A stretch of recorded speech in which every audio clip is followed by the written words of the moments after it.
Now let's begin with the top stories making the rounds on the show, beginning with the fuel scarcity ravaging the country.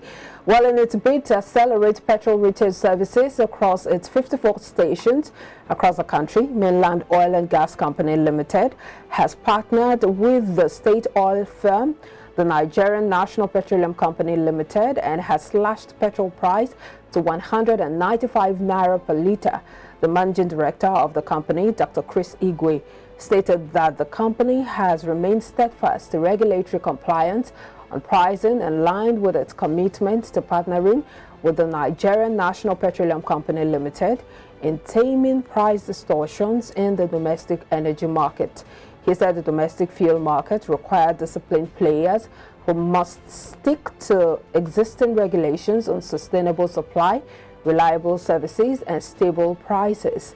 A survey of the filling stations across the weekend showed most major marketers in the country were selling a litre of petrol at 195 naira in the southwest zones and Abuja, 200 naira in the north central zone, 205 naira in the south-south zone, 210 naira in the northwest and southeast zones, and 220 naira in the northeast zone.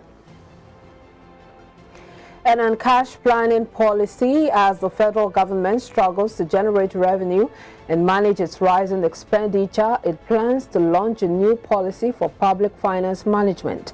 This policy, referred to as a bottom-up cash planning policy, will be launched on Friday, for effective tracking of government spending.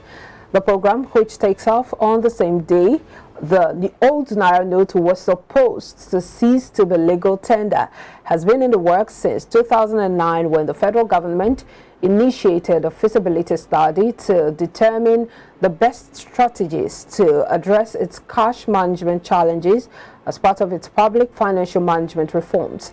The acting Accountant General of the Federation, Mr. Silva Okoliabo, disclosed this in Abuja on Tuesday at the training program on bottom-up cash planning policy for accountants of various ministries, departments, and agencies.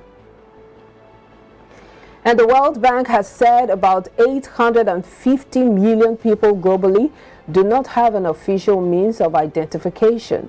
This was revealed in the bank's Identification for Development initiative.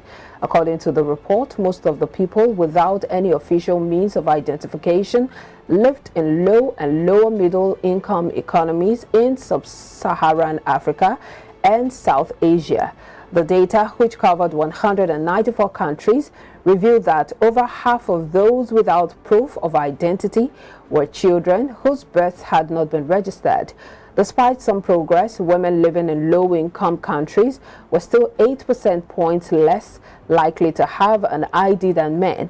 Globally, the report claimed that around 1 in 3 of those without an ID reported difficulty using financial services, receiving financial support from the government, applying for a job, and voting in elections. And on grain production, Nigeria's commodities market player FX has predicted a decline in production of grain commodities in 2023.